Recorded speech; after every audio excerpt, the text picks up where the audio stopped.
Thank the Minister. I call the member for Penrith. My question is to the Minister for Women. Can the Minister please update the House on what action the government is taking to support and help women back into work? Minister.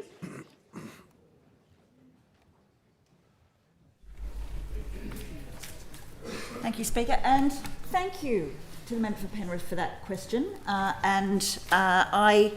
I know that she is truly embedded in her community, so she understands the issues and appreciates the work that the Men's Labor government is doing to support women to re-enter the workforce. It's true that women's participation in the workforce has increased, but it still remains at a lower rate compared to men. Women often face common and persistent employment barriers, and for some communities, there are additional complexities unique to their needs, to their life stages and to their circumstances. And it's essential that women have every opportunity to participate fully in the workforce, whether they're entering the workforce for the first time or they're returning after a career break for parenting or caring commitments. Increasing women's workforce participation is a cornerstone. It's essential to achieving gender equality and economic security. And that's why the New South Wales Government's Return to Work Pathways program is investing over $2.7 million in funding to organisations supporting women to overcome persistent barriers to employment and giving them the skills and the opportunities and confidence to carve out meaningful careers.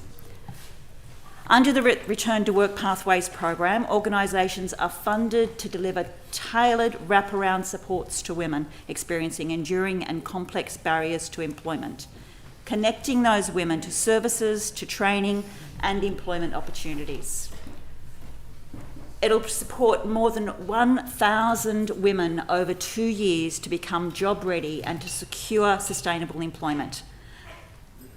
13 applications have been awarded funding, totalling close to $2.74 million. And the target recipients in the successful applications include Aboriginal and Torres Strait Islander women and girls from culturally and linguistically diverse backgrounds, women and girls who have a history of or who are currently experiencing homelessness or experiencing socioeconomic disadvantage, carers, and women aged 65 years and older. So I'm really thrilled to be supporting projects and that this government is supporting projects to deliver community-led wraparound supports to women who will benefit most. Mr Speaker, I'd like to talk a little bit about one of the successful applicants, the Angus Knight Foundation. One of the programs under the Angus Knight Foundation banner is Real Futures, whose current CEO is Christiana or Christy Cartwright. Christy is a young Indigenous woman who grew up on the mid-coast of New South Wales. Mr Speaker, Member for Penrith. I seek an extension for more information. Member Penrith is seeking an extension for additional information. 2 minutes is granted. Christy is a young Indigenous woman who grew up in the mid-coast of New South Wales and was a teen mum. Mr Speaker, programs like the Return to Work Pathways program provided a young Christy with support and mentoring to transition into employment. In 2012, Christy became the General Manager, Indigenous Programs at Real Futures. And in 2022, she became their CEO. I'm pleased to inform the House that Christy has also been awarded a scholarship to Harvard Kennedy School for Rising Aboriginal and Torres Strait Islander women. Congratulations. Congratulations.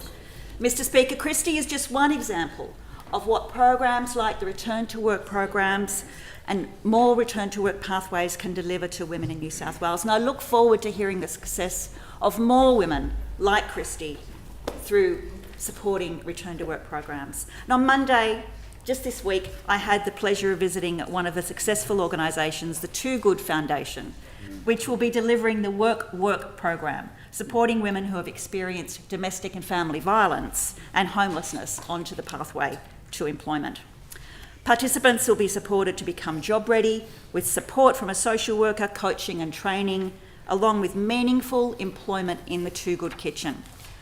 The recipients exemplify the grassroots efforts being undertaken to support women to gain employment by the Men's Labor government. Other successful recipients include Dignity Limited, the Older Women's Network New South Wales, Carers New South Wales, the White Lion Youth Agency, St Vincent de Paul Society. And these programs will ensure that women from focus communities receive the wraparound supports that they need to return to work or enter the employment market for the very first time. This government is committed to increasing women's participation, which will lead to benefits for the entire state and foster economic equality. Great question from the member for Penrith. Question time having concluded.